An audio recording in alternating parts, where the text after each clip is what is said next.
Hello, friends. Thank you for joining us this evening. As we begin, I invite you to introduce yourself by writing your name and the country you are in the chat. It is great to have you with us tonight.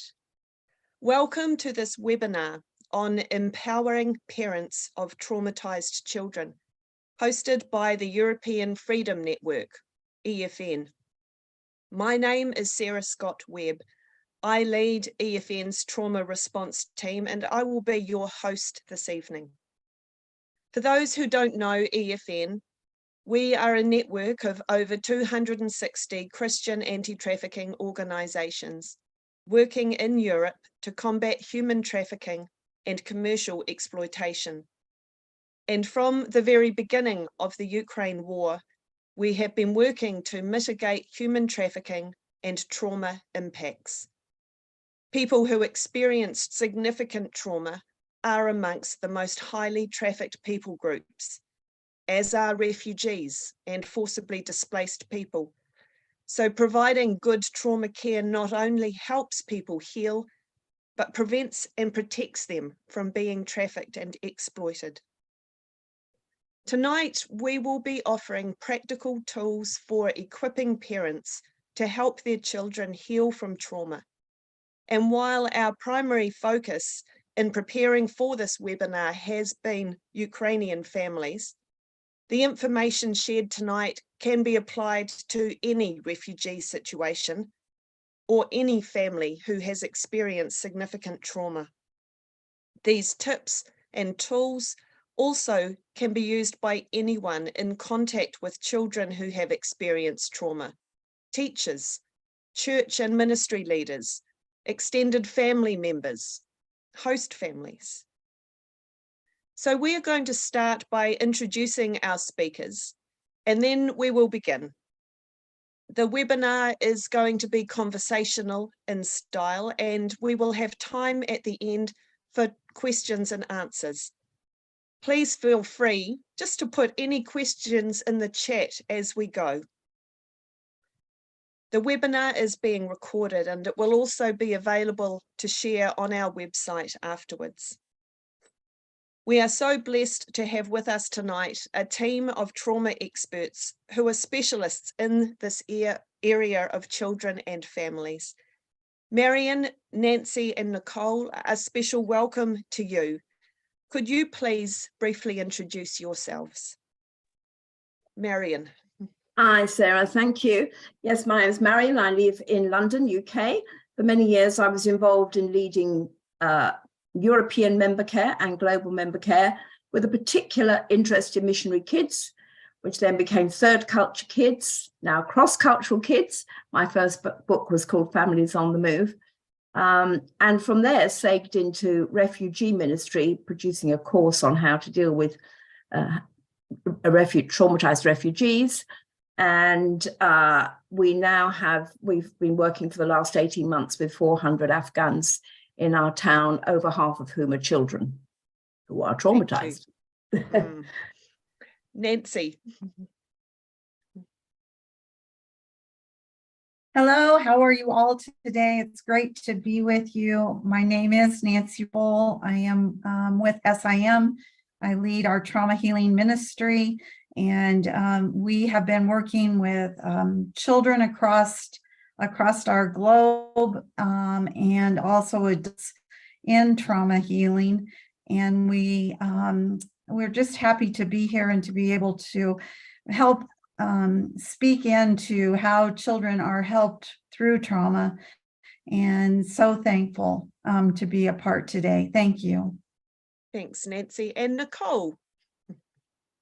Hi, thank you, Sarah. And it's such a pleasure to be here with you all this evening. So I actually grew up as one of those missionary third culture, cross-culture kids in Ukraine. My family moved there in 1995, and we lived in 3 different cities in Ukraine. Most recently, my husband and I lived with our 3 children for the last 8 years in Lviv, Ukraine. When the mass invasion happened in February 2022, we came to Poland, which is where we are now stationed. And we've been working with Ukrainians both inside the country and those who have left the country ever since. Back in the spring of 2022, I became involved with an organization called World Without Orphans and partnered with them to help develop a program called Hope Groups, which is a program geared towards empowering parents to walk through or to find some basic tools for stabilizing themselves during times of trauma so that then they can also support their children. We've piloted that among Ukrainian refugees in Poland and then have been using the program in multiple countries and throughout Ukraine since then. Thank you. I think this is going to be a fascinating conversation. So thank you to each of you for giving up your time this evening to share with us. Before we start, I would just like to open with a word of prayer. So please join me. Heavenly Father, thank you for your presence here this evening. And thank you for your peace. We come to ask for your protection and for your blessing over this time together. Please guide our conversation and show us how we can empower parents of children who have experienced such great trauma.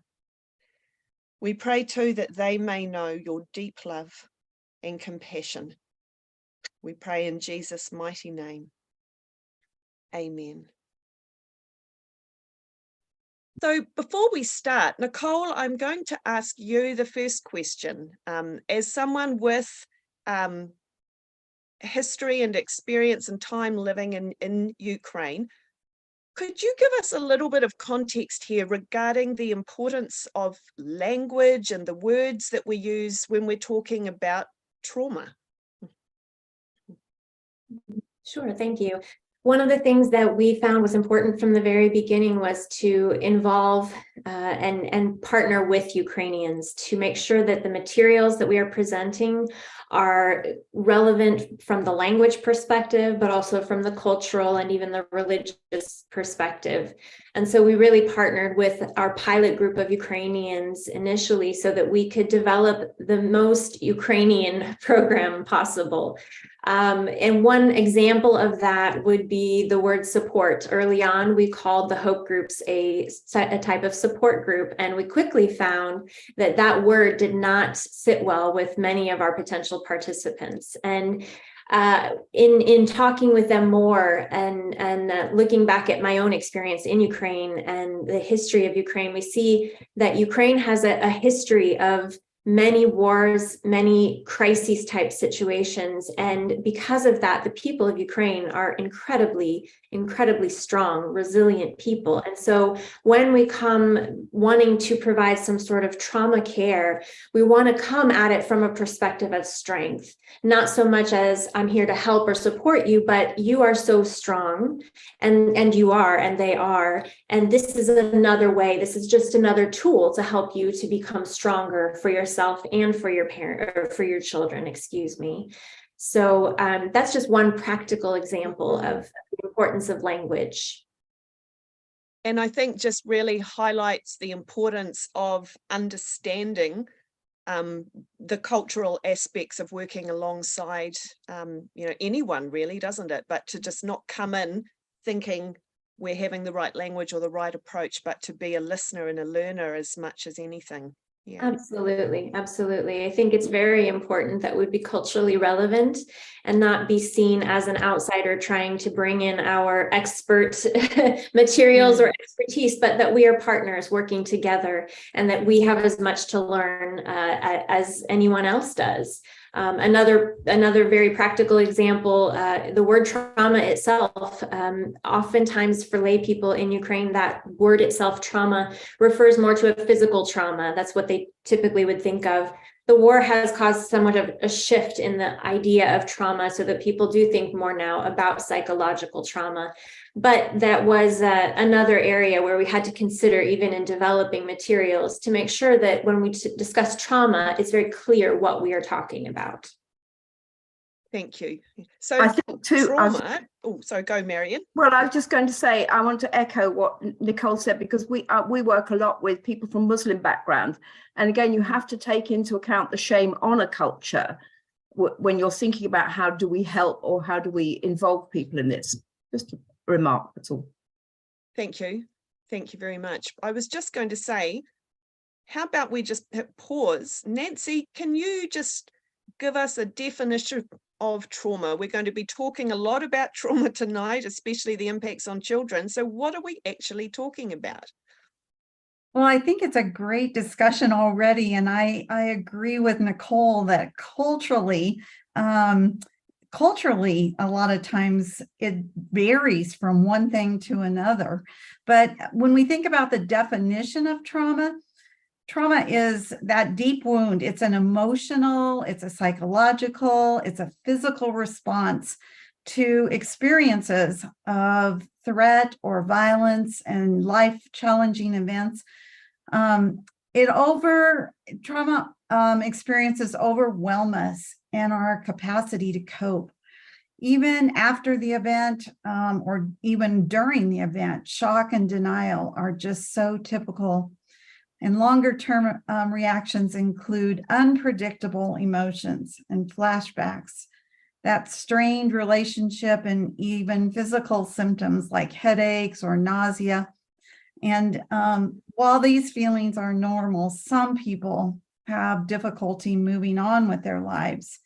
But I think it's important for us to remember, too, that children suffer the same traumas as adults do, but the effects can be even more severe because children often have less power and they have less voice and they have less choice over the circumstances in their life.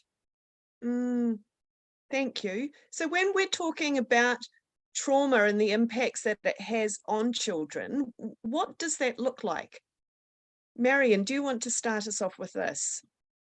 Yes, thank you. I think is it the same as for parents and adults, or does it look different?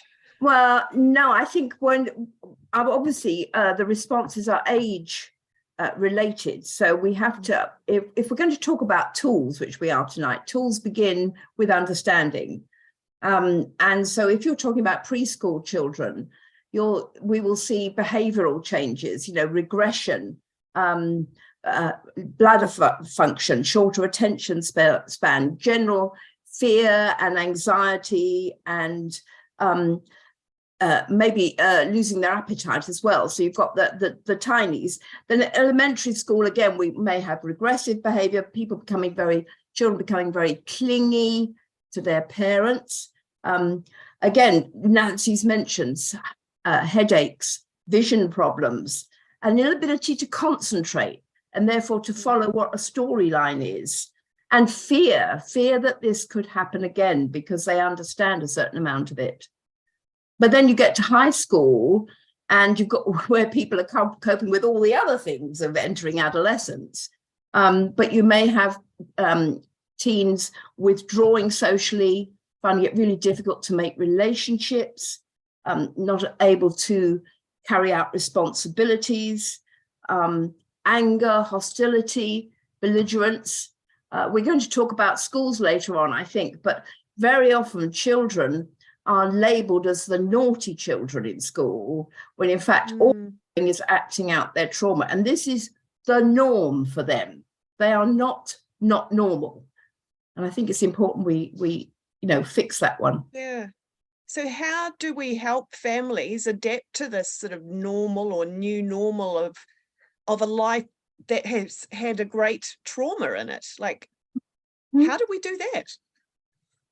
I think just to carry on from that answer, we do need to realise the long-standing effects of the trauma, that it will stunt the emotional development of children. It will affect their behaviour, their ability to self-regulate. So very often we're we're with a 9-year-old, but he's behaving like a 3-year-old.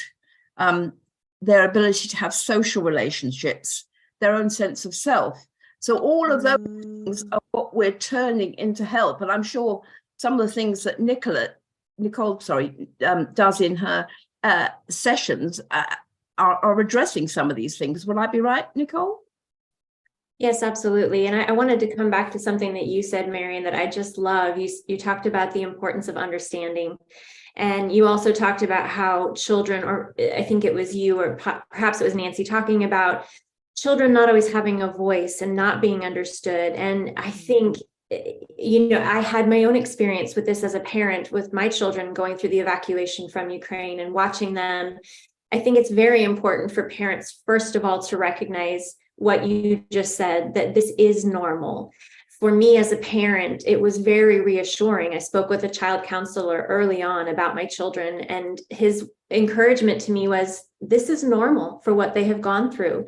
It's not something that you need to be concerned about at this point, because this has just happened. What becomes concerning is that longer term, if they do not change back to what used to be, or perhaps at least kind of come back from that regression that you're talking about. We saw that in our own family, but it takes time. And I think it takes a lot of that understanding and giving children a voice and recognizing this is not behavior just because they're acting out, but because they don't know how to express what's going on. And if you think about, as a parent or an adult, how when you have gone through a trauma, very often even adults can't understand, why do I feel the way I do? Why is my body experiencing these strange symptoms? And so if you then consider a child, how much more difficult for them to understand what is going on inside of them. So understanding, spending time with them, quality time with them, which is one thing that we talk about over and over again in our hope groups, and then listening and just being compassionate and patient with our children. I think that's really the foundation, right? And then come those tools that you're talking about. Mm-hmm. And I Nancy. think, sorry, go on, Nancy. I was just going to say, I think too, Nicole's brought out about listening. And I think that's one of the critical areas where we really do need to be listening to our children. And so many times what we've seen is that children are dismissed. They're not listened to. And so these behaviors that we're seeing that are happening within children, as you have said, are just considered bad behavior rather than the fact that this is normal. And so I think that listening and believing and not dismissing our children is really critical. And I would add to that the importance of helping them to recognize and know how to name and respond in healthy ways to their emotions. I think, there's such a tendency to hush children up, but when we give them that voice and we help them to understand, you're feeling angry right now, let's talk about that. What could you do? And it's okay. And I think that's a really important piece to say to children. It's okay to be sad right now. It's okay that you cry. It's okay to be angry. And then to give them some practical ways that are healthy ways of expressing those emotions so that they don't just feel that they have to keep it all inside. Yeah. And I think oh, sorry, go on, Marion. Well, I was just going to say, following up on that, people say, oh, kids are resilient, they'll bounce back. But, there comes a point, it's not like bungee jumping, how far can you go and you'll bounce back? But if it's not dealt with, we know that if the reactions are repressed, then it comes out later on. So we've got kids from the Syrian evacuation, sort of 5, 6, 7 years behind, and now it's showing up in school. And there was a very interesting, I just want to use this quote, but there's a paper, I think we've got a reference to it, The Mental Health of Refugee Children. And it says, traumatic events can have an effect on a child's emotional, cognitive, and moral developments because they influence the child's self-perceptions and expectations of others. The world is no longer a safe place. Right. People are not to be trusted. Yeah. Wow. Their Okay. whole well-being of what they are thinking has totally changed. So it's been shattered. The world doesn't make sense anymore. Justice is not available anymore. And even their person of value has been shattered, and they don't even believe that they're valuable to themselves or possibly even to God, because trauma has taken away all of that security that they once maybe had. And I think it's really important too that we help children to, as Nicole said, name those emotions. Sometimes children don't even know how to name emotions. And so helping them to really recognize, sometimes children just say, I'm sad or I'm happy, but there are lots of other emotions that children are experiencing that in helping them to identify them is of benefit in the long run. I think too, I don't know whether Nicole's going to talk about the parents, but one of the studies that was done showed that so many of the parents of these traumatized children are themselves traumatized and therefore unable to cope with the children, to nurture them through it. I think it said they may be emotionally unable to help the children recover because of their own trauma, and therefore the need, before we empower parents to help children, to support the parents to deal with their own trauma issues. I guess, Nicole, that also plays into what you're doing. Absolutely, most definitely. We see that, especially in the context of Ukraine's war. A family has gone through this trauma together and has not just gone through, but continues to go through this. Whether you're living in Ukraine or not, and regardless of what part of the country you're in, yes, there are different levels of trauma, but everyone is connected and involved. And so the whole family is being impacted by these traumas again and again and again. And I think that's one of the beauties of what we're seeing with the Hope groups is that parents are given the tools to find stability in themselves, but also, I would say, practical expectations. So for an example, one of the things that we talk about in one session is even if you can just have 5 minutes of quality time with one of your children, with each of your children, 5 minutes in a day, start with that. And, in the beginning, especially, everyone was just completely overwhelmed and trying to, nobody knows even where they're going to sleep tonight or have a shower or eat. And so how can you also be thinking about something as complex as emotional trauma for your child? So helping them to kind of recognize it's okay to start small, 5 minutes. It doesn't have to be an entire day trip with your child. Let's start small, 5 minutes, and making that realistic and practical so that they don't feel then discouraged that they can't reach some unattainable goals, because you're right, Marion. It's just, there's so much for them to deal with on their own. And of course, yes, that is the other part of what we are doing, is really focusing on the parents, because what we see, and I think I'm jumping ahead a little bit, but what we often Quite see. okay, Nicole, just go. What we often see when we're talking about parenting resources is we are supporting parents to be parents, but we're not always supporting parents to be people and to be individuals. And how can, and I think when we're talking about a faith-based context, we talk a lot about that, about pouring into yourself before you can pour out to others. And it's that same concept. Eventually, we all burn out if we're not being refreshed ourselves. And so that's the other side, is providing very practical, simple, easy to follow tools that can help you find some stability today.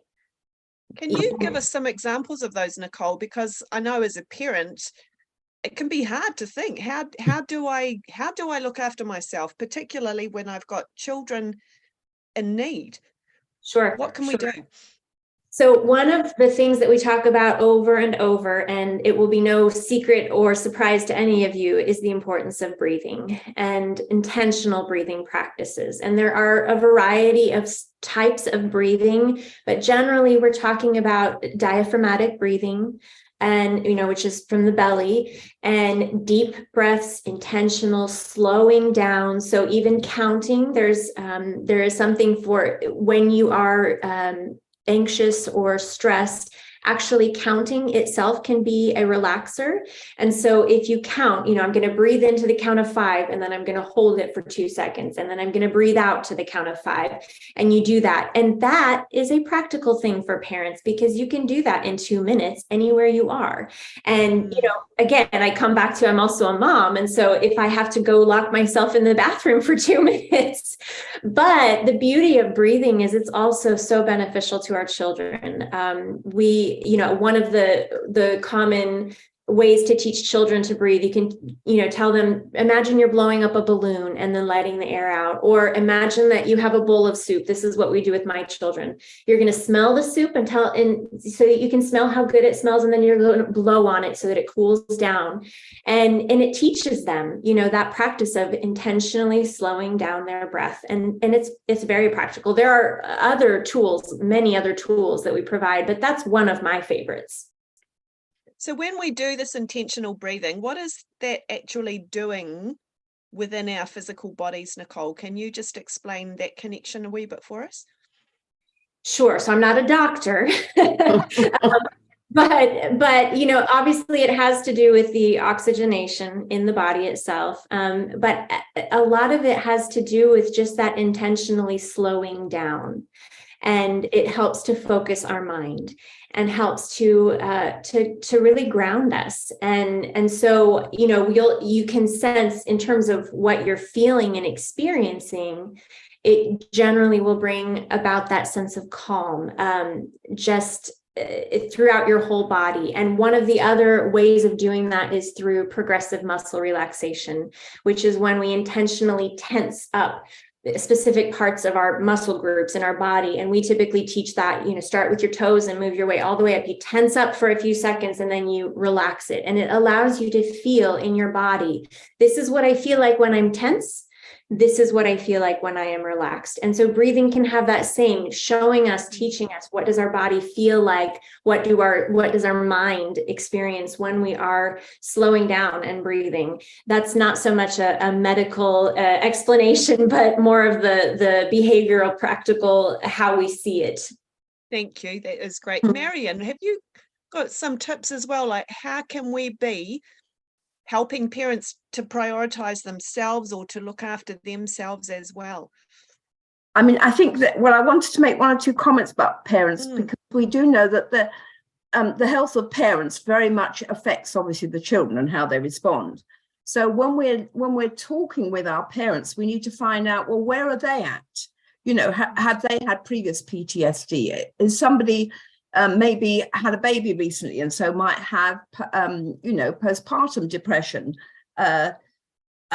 children who are parents who underestimate their what's happening in their children, and the fact that they are also often coping with the whole thing of cross-cultural stress, because we're talking about, people who've come from Ukraine to Poland or wherever, from Afghanistan to UK. So it's even it's not just the past traumas, but it's all exacerbated by everything else that's there. So often they need somebody, I think, to talk to help them think through what's going on.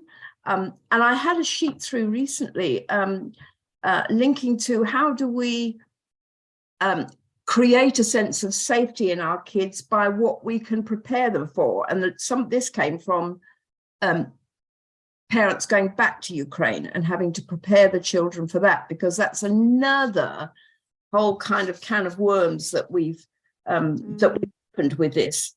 So I think there's that whole always having to educate parents, I think, before they can help their children. Stories, of course, are good. A lot of the cultures that I deal with, they're great on storytelling. So where you can find a storytelling, that's really good. There's a little book called How Are You Peeling? And it's about various fruits and things that have layers that you peel off. And as you peel off a layer, you come across something else. And you can even do that, obviously, with peeling an orange or whatever. That sort of thing, I think, helps. Marion, No, I think we might get you to put the title of that book in the chat when we get to the Q&A session. It sounds good, but just listening to you really highlights we're not just talking about a traumatic event. This is a really complex trauma, isn't it, that families have experienced, and as such it is like this multi sort of layers that we need to acknowledge and be aware of. Yeah, I Nancy, think. Oh, sorry. Well, I was just going to say that. No, I've lost it. I'll come back to it. Nancy, I was just going to ask you, have you got some practical tips or something just in regards to helping parents care for their own trauma and their own selves? Well, I think one of the things, and this has to do with parents helping their children specifically, many times because children don't have voice, they don't even know how to put into words how they're feeling. And so one of the things that we found really helpful is to have children and adults draw a picture, and then for them to be able to start to talk about that picture. And you can have the children draw a picture of what they have seen or what is hurting them, what is painful, and then begin to have them share about it. And many times, even as we have seen parents do this, you can ask them after listening to the story, and I think storytelling is really important, is to say to them or to the child, are you in the picture? And then to have them point out, and many times people will say, yeah, that's me right there, or I'm in the picture right here. And then to have them explain more, but it helps them in processing what they have been going through, what they have seen, even their fears, what they're afraid of. And I think, as Marion said, as people are going back, I mean, we're continuing to talk about ongoing trauma as families go back in and they begin to see the devastation of what's happened. It is layers. It's just layer upon layer. So I think drawing is just a really practical, and the breathing exercises are very helpful with children. Thank you. I think we want to talk I just want to we've just had a wee note from our translation team just to remember to not get too carried away with our speed of our talking. But I just wanted to go on to you, Nicole, anyway, and just ask, could you please kick us off? What are some really practical tips to help parents help their children? Maybe you could start with some of the physical tools or... Sure. So we do kind of break down our tools into different categories. So we have physical tools where we'll talk about just things that are very simple, really, like healthy diet, healthy sleeping habits. We do talk about some specific foods that are really good for positive hormone development and promotion. But then also talking about our social tools, which are a lot of, talking with other people, like Marion was sharing. When you feel alone, I'm sorry, I'll slow down.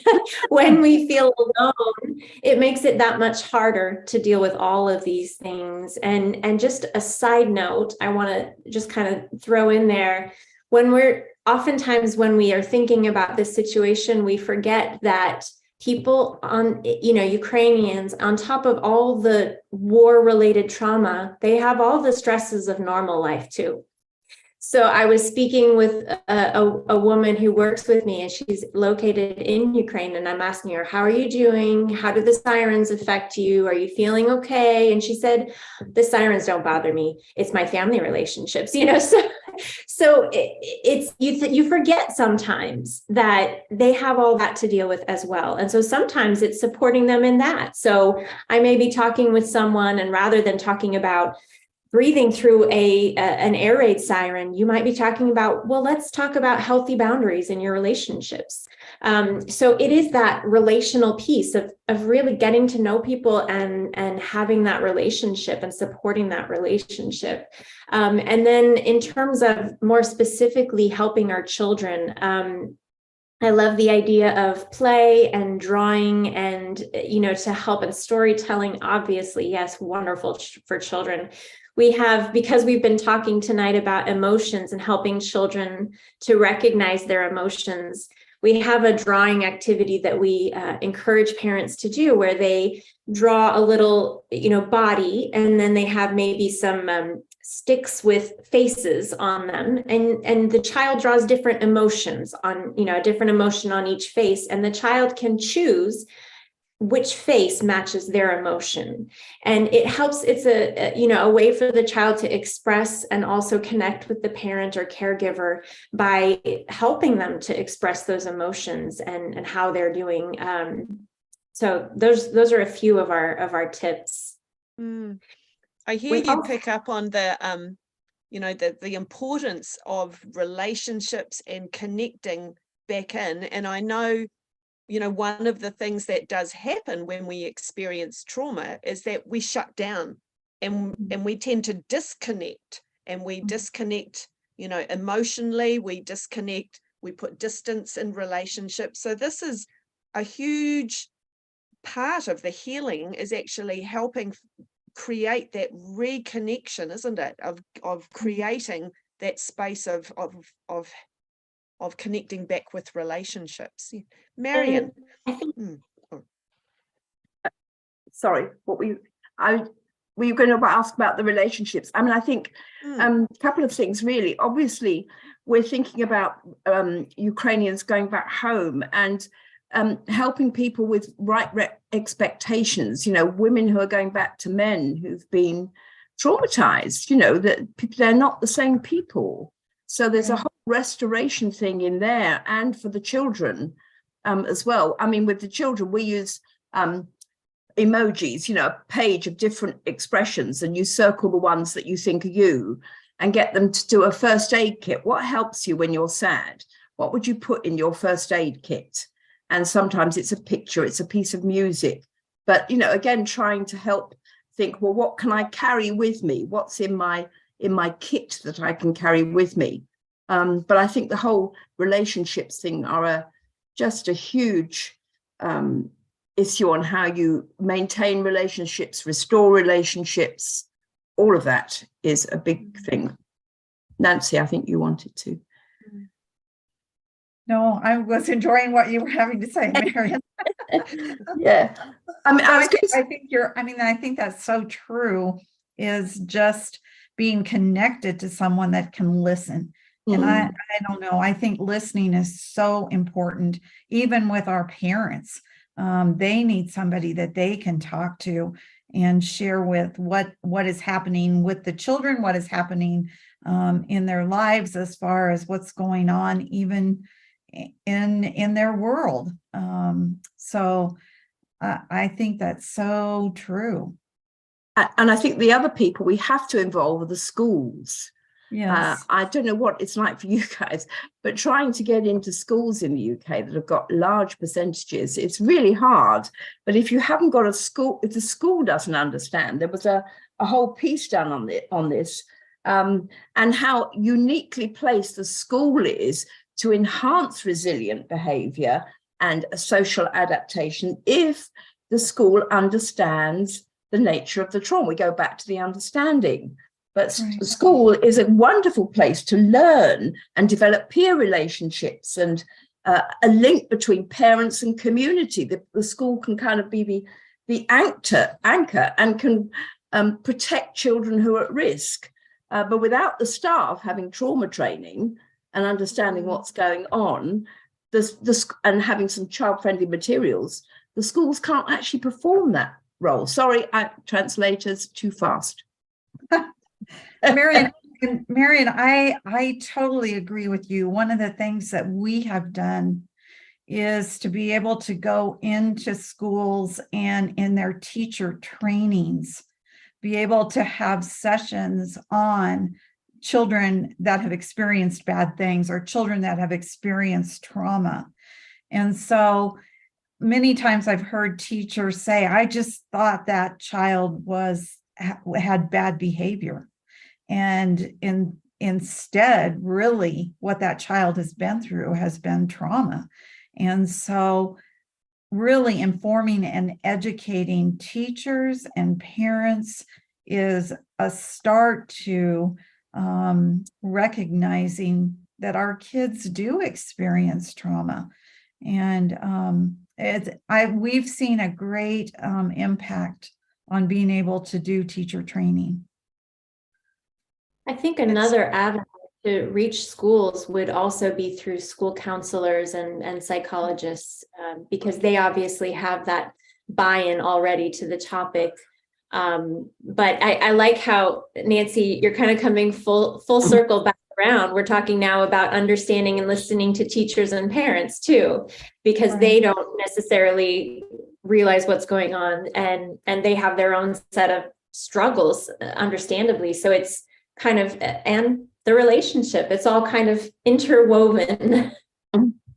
It's really highlighting that importance of, trauma-informed care, and that basic premise of trauma-informed care is being able to change that question instead of looking at a child and going, oh, why are you acting like that? That behavior is so annoying.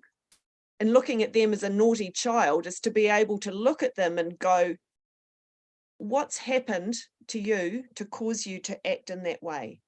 And that's not an instinctive question that we ask, but it is so important. And I think if that's the only shift that an educator can make, is to be able to hit pause before they react and think, I wonder what's happened to cause this behavior, then I think that is a huge step forward. I talked over someone. Was that you, Nancy? I'm sorry. Yeah, that's okay. I was just going to say too, we have held trauma healing camps for children. And what's been amazing to me is the children have gone through a camp with us, for a day camp for a week. And then when they have gone, they go home every day, but at the end of the camp, we've gone back into the community and said, so what are your children telling you? What are your children saying? And for the most part, what we are finding is the parents are telling us our children have just totally, in many cases, totally changed. But we want to hear what you've taught the children to us. And so it's given us this great opportunity to go in and do trauma healing with adults because of what the impact that they have seen in their children. And so, I'm often reminded that the little children shall lead them. And we see that even with trauma healing, and how the whole family is affected, not just one person. But I think Nicole brought this out. The whole family is affected. We have a tool that we use with help, what I call the carers and the helpers, not necessarily the professionals. Have you come across PLACE? It's an acronym anyway. It's talking about how do you approach these children? How can you? And so P stands for playfulness, having a light, reassuring tone when you're talking to children. So keep off the heavy stuff.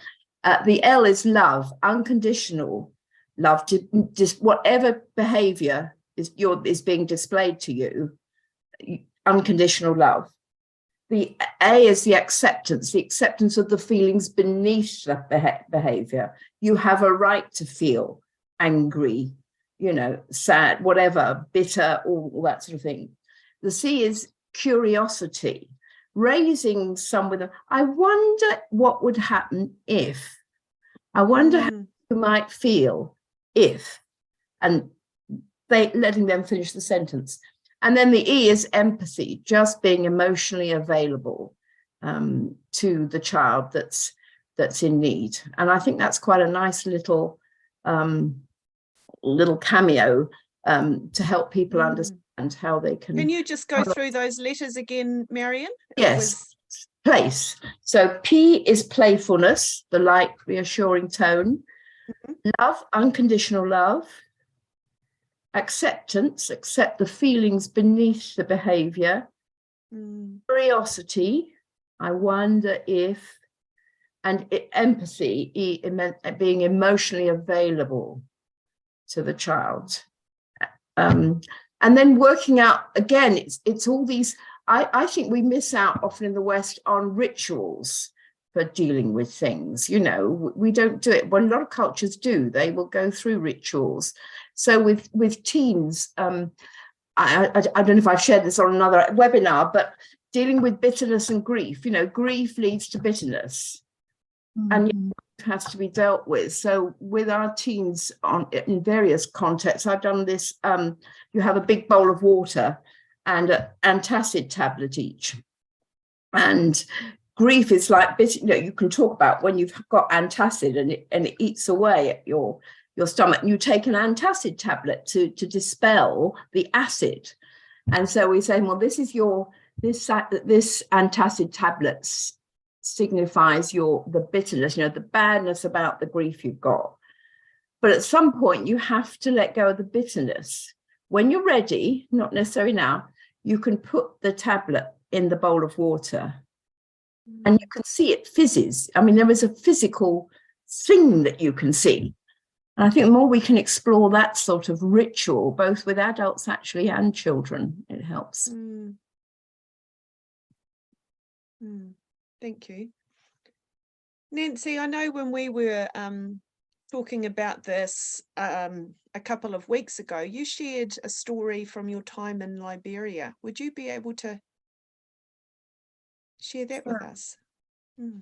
I think, and following on even with Marion, I think when she's talking about rituals, one of the things that we have seen is that, it's a normal response to doubt and to question God. And we need to help people understand and recognize that that's normal also. And when people recognize that, it helps them to, again, walk through the process. So one of the things that we have taught not only adults, but children is how to lament. And it has proven just to be an amazing tool. And so we will often take adults through Psalms 13, and we help people to recognize that even as lament is in Scripture, so many of the Psalms are lament Psalms, and other portions like Lamentations and Jeremiah and so on and so forth. But helping people to understand it's okay to be able to tell God really how they're feeling and just to really pour out their hearts to the Lord. And looking back on his faithfulness, where he's been faithful in the past, and how they can look forward to the Lord intervening and working in their lives, even in the future, even if they don't feel like it that very day.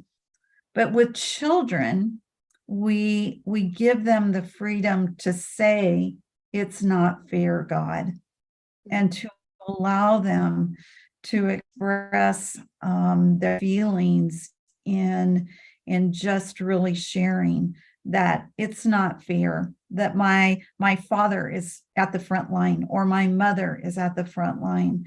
I received a message even this morning from Ukraine, and Victoria was just sharing how people are hurting, that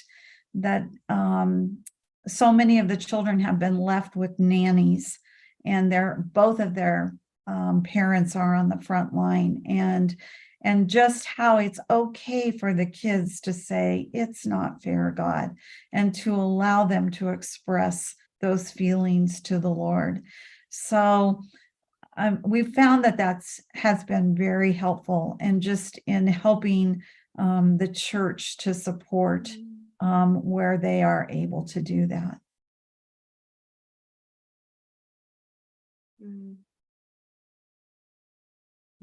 It's a very powerful tool to be able to give someone permission to say that, even as an adult. I think there's many times we too probably think it's not fair, God, and to create that safe space and teach our children that's okay, that's amazing. It's an absolute gift. Nicole, So I was just going to share, I was in a refugee camp last week, and in the refugee camp that we were in, we shared and taught and facilitated lament. And the next day, when people came back with their laments, they shared with us, it is too painful for us to even share our laments right now.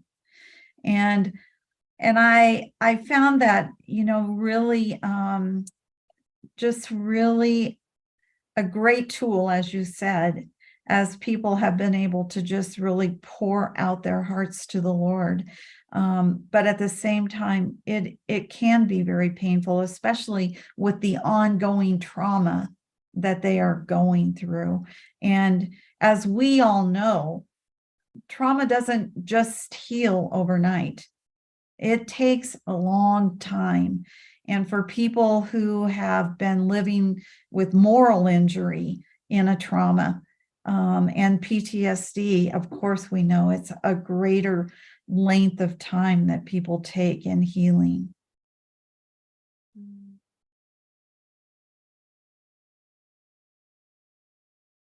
I don't think we should underestimate too, in something like this would not probably be true of the Ukrainian situation, but even within the refugee context or the immigrant context, often there are conflicts within that community which increase the trauma. I remember when the Calais camp was on, it was the most lawless place in the world, and you were certainly not safe there. Right. So there are, I mean, I was thinking about the fact that Nancy had been to a refugee camp, and therefore we've got people that it's not just when you leave, it's on the journey, it's when you arrive, it's after you arrive. It is, again, as you say, Sarah, that multiple thing. And most of the studies that have been done on children and trauma are related to a single event situation, not a multiple. There's one that a British organisation talked about, trauma sensitive practice for use with children in care. Some of that's probably, transferable, but we don't have a lot of research to go on. And I think, Marian, you are so right. There's so many other traumas that people are experiencing. I know that we've had the stories of those leaving the Ukraine and Russia, and not, well, wherever they have gone, but we knew of some families that went to Turkey, and they were settling into Turkey, and then that horrific earthquake happened. And so you've got Ukrainians and Russians that are both there in the midst of this whole other trauma that they're going through. And so, as you've said, I love the name of the book, How Are You Healing? Because it's so true for just not only children, but for adults. It's like that onion, that just has layer after layer after layer of trauma. I wanted to ask Nicole, you've got these HOPE courses, activities. We're now 18 months down the line, and people are still, is there a development? Is there something that people go on to? What happens next? Right. We initially had 4 sessions, and the first kind of wave finished the materials and started asking, can we go back through it a second time? Is there more? And so we developed an additional 6 sessions. So now we have a total of 10. And we've really seen just the very organic growth of more and more groups. But within that, you're asking about what about after? I hear from multiple facilitators, well, our group is done, but we're still meeting once a week, or we're still getting together. And, and you're also I always speak so fast. Marion, you also spoke about ritual, and I've seen multiple groups, even though this is not really a requirement, but multiple groups who set up a graduation ceremony of sorts at the end of their sessions to really recognize the work that they have all put into this. So yeah, I would say ongoing relationships, and then people just telling other people about it. And then we end up having more and more groups and more people wanting to be trained. And it's very exciting. Is there also a peer-to-peer ministry that grows out of it? Yes, and that is also growing. So we were just speaking today about how everything started just very quickly and developed very quickly because of the situation. We didn't have time to stop and step back and really plan strategically. We just had to get something going. But now we're kind of, again, 18 months in, trying to look at what can we do better, even better. And one of the things that we are doing is further developing the support for the facilitators. There is some already in place, but we're looking at how to even increase that to avoid burnout and to really support those who are so terrifically caring for others. Thank you. So friends, I think what we're going to do now is bring our formal sort of conversation to a close, and then open up for a time of questions. And audience, if you have any questions at all, please do feel free to put them in the chat, and our wonderful speakers will answer them. But as we close, Marion, Nicole, Nancy, I have one more question for you. And that is, could you please close by sharing 1 or 2 take-home practical tools and a resource that you recommend? And I'm just going to say that we will be posting a document with some resources in the chat shortly, and also following up via email. So if you don't capture all, there it is. So if you don't capture everything that has been mentioned tonight, we will follow up with that. So 1 or 2 really take home practical tools and a resource that you think would be helpful. Nancy, let's start with you. Well, I love our material called Beyond Disaster. It's been of great use in various traumatic situations. It's really designed to help people stabilize, and then to just to help them before we come and do a healing group with people. We have material for children and for teens, and the teen material is called Unstuck. And Unstuck can be used with adults too. It's got some great tools in it. And so I guess those would probably be the resources that I think would be very, very helpful in this time. It's been translated in Ukrainian, Polish, German, Russian, and many other languages. But since we're really speaking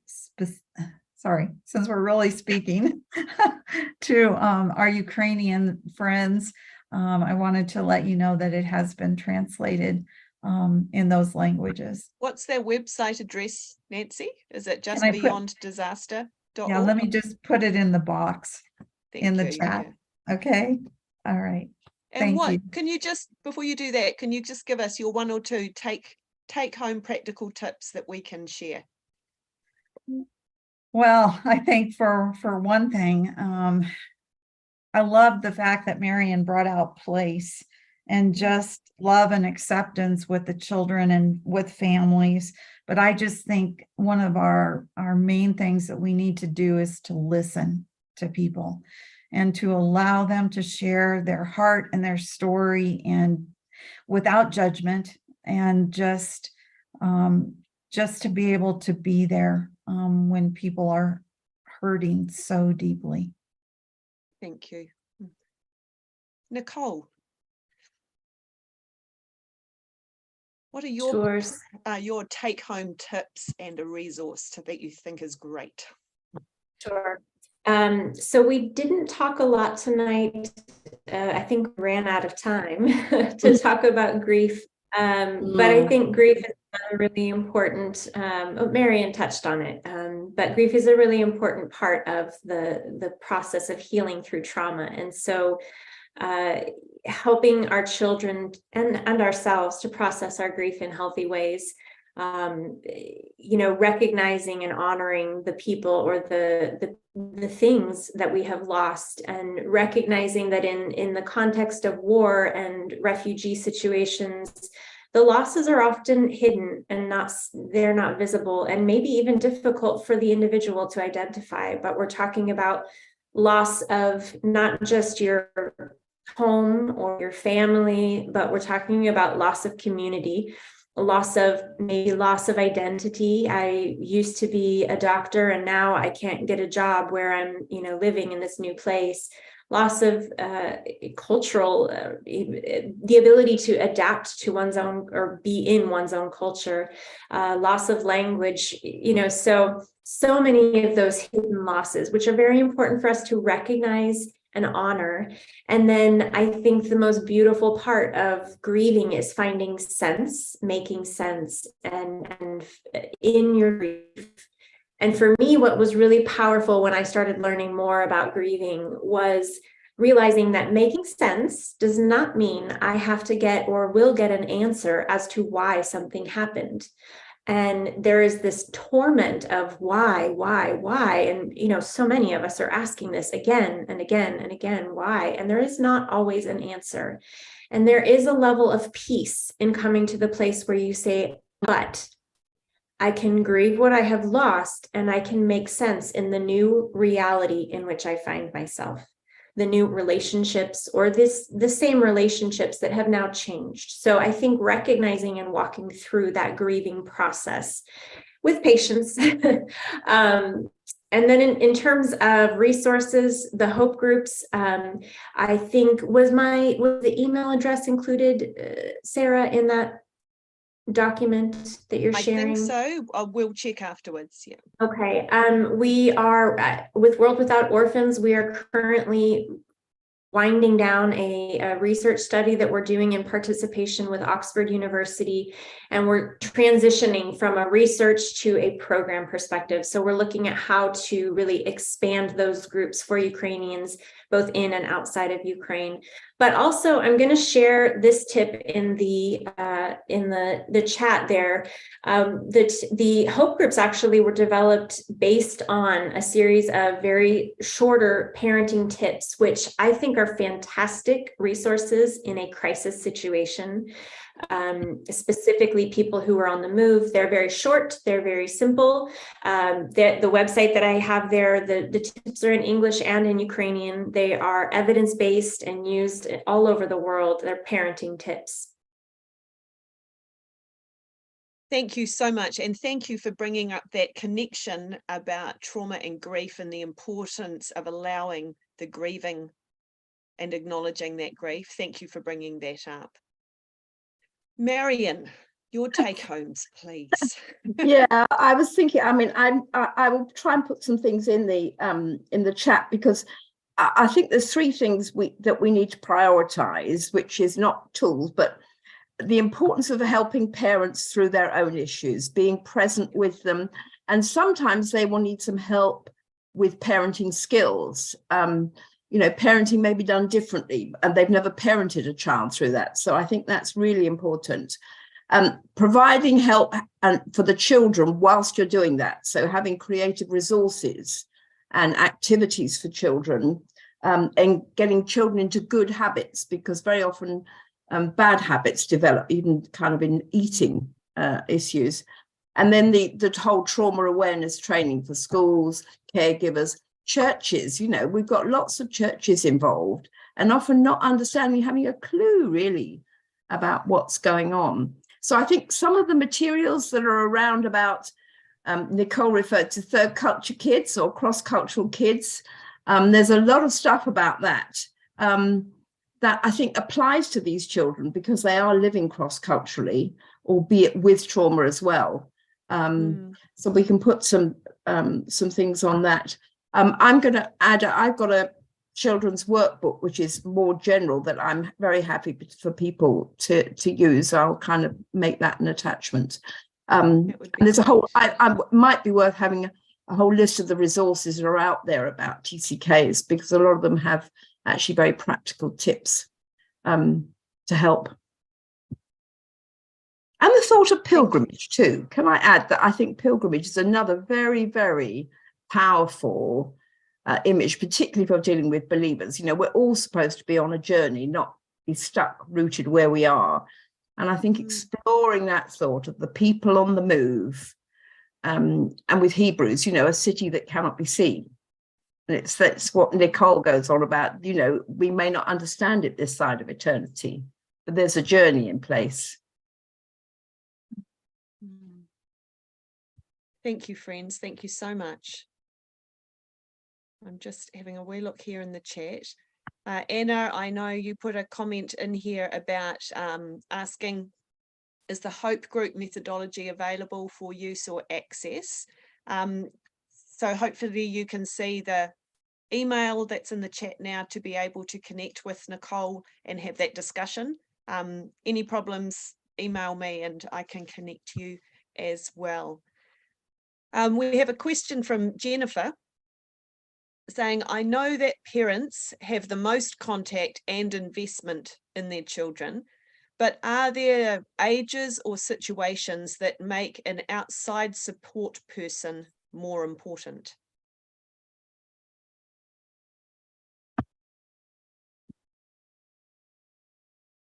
I think that study I mentioned actually says this, that, you know, where caregivers are traumatized, then it's very, very important that there's somebody else who's stepping up and stepping in to be emotionally available. So, you know, I think the paper says supportive, attuned caregivers, and that goes back to where we started with Nicole, with the cultural understanding to be able to step in. I think as well, when the parents are not sure, you know, maybe they haven't got that trauma training or education, they don't know a lot about it. It's not something that we just naturally know. And so if a child is experiencing trauma symptoms and the parent is not sure what to do, then I think it's extremely healthy to get help outside of the family, whether that's a child specialist, counselor.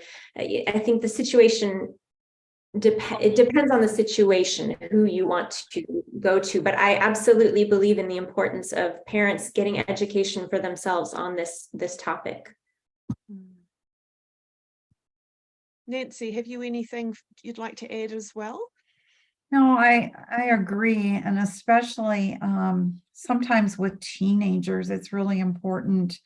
They're going to want to be able to talk outside of their parents. And so I think it's important, as Nicole said, to be able to have them reach into people that can help. And I think it's really important too, although sometimes our churches have not been well equipped, but I think that there's a way that we can equip the churches also. Thank you. I know even for me, sort of with youth work that I've done in the past as well, just the importance of young people, of children and young people, particularly I think as they sort of hit pre-teen and teen, to be able to have relationships with a safe adult that's not their parent, because sometimes there are things that young people will find easier talking about to someone else. And in the case of trauma, if they are aware that, you know, their mum is really struggling, sometimes being that safe adult, that attuned caregiver, can really be a real lifeline for young people. Mm-hmm. I think there's also a balance, as you know, we've talked about in Ukraine, the whole family is experiencing trauma. And so there is an aspect in which parents who are struggling through their trauma, if they are in a position where they can recognize and develop healthy habits to respond, then they are also modeling that for their children. And there is something very connecting when a parent and a child can talk openly with healthy boundaries about, yes, this is hurting me too. This is hurting all of us, and to feel that connection. But one thing that I was thinking earlier, and it relates to this as well, we can't wait. Let me rephrase that. It's much better to develop and practice tools when we are in a good place. Then they are easier for us to use when we are not in a good place. It doesn't mean we can't start once we've already experienced trauma, but if we have developed healthy habits in general, it makes us more able to respond when the trauma triggers are there. And I would say the same thing for our relationships between parents and children. If you are just generally working to establish that place type of situation within your own family, then those moments when a child needs to talk about something difficult, they will hopefully feel more able to go to a parent. I think it comes back to that relationship that has to be there, and healthy boundaries. I think sometimes with parents, we're also dealing with the fear. They don't want them to become too acclimatized to the country that they've moved in. They're worried about those values impacting their children. So there's a whole kind of cross-cultural thing there. And then once, let's say that it's a family that's not going to go back, once they're beginning to settle, then there's sometimes conflict between parents and children, because the children do begin to assimilate. They have friends who are English, Polish, or whatever. And sometimes the parents can be resentful about, oh, you're turning your back on us. You're turning your back on your culture. And so often there's also an educational process, an understanding process, again, that needs to happen. It's interesting that both happen, that situation you're speaking of, Marion, and then also parents who are saying, this is our life now. This is where we're going to live.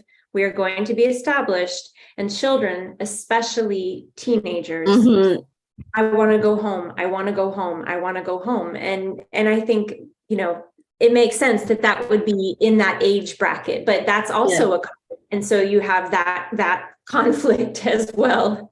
Yeah, I met a Ukrainian mum and her daughter, and last summer, and father saying, don't come back, and daughter who is 21, good English, you know, but I want to go back. It's my home, and God's in control, isn't he? And if I die, I die. You know, and as a mum, you've got to deal with that. Yes. And it's an interesting statement. If I die, I die. And it is the reality that everyone in Ukraine lives with today.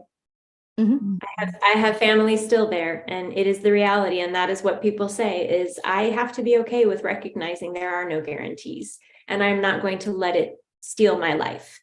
And that's where I think most Ukrainians are, that I'm going to live my life despite everything else that's going on. Wow. That is a wonderful, I think, a wonderful statement to close with. Going back to, as you mentioned at the beginning, the strength and the resilience of the Ukrainian people.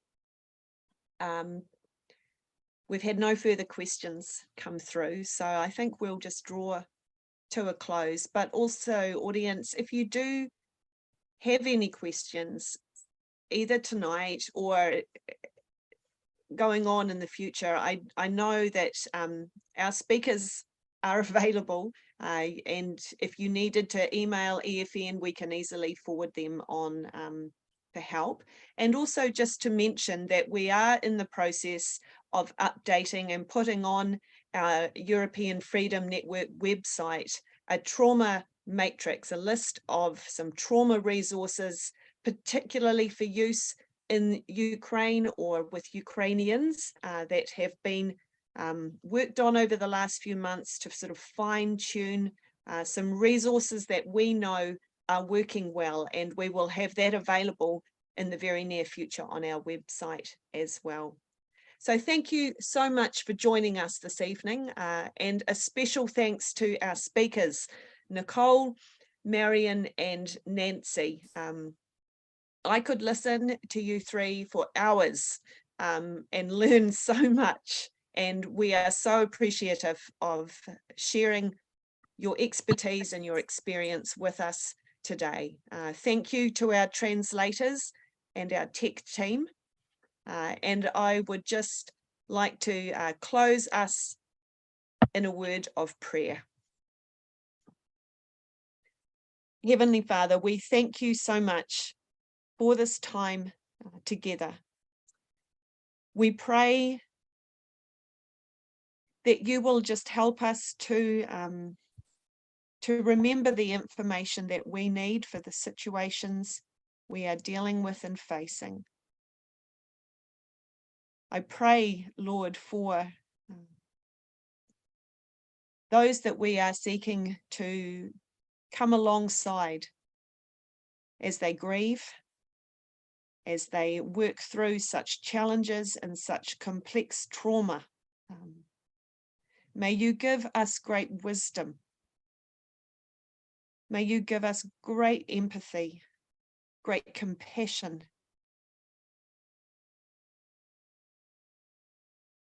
And an incredible ability to listen and to hold space for those that need. I pray your blessing on all those present here tonight. In your mighty name, amen. Thank you, friends. Thank you. Marion has just posted, I don't know if it's gone through into the public chat, the book, How Are You Peeling? By Saxton Freeman. There we go. Thank you very much, EFN admin, for putting that through. So that is the book that Marion has mentioned a couple of times tonight, and it may be of great use, not only as we help children, but maybe even for ourselves too. So be blessed, everyone. Have a wonderful evening. Thank you for joining us. And this will be available, the recorded version, on our website and on our YouTube station soon.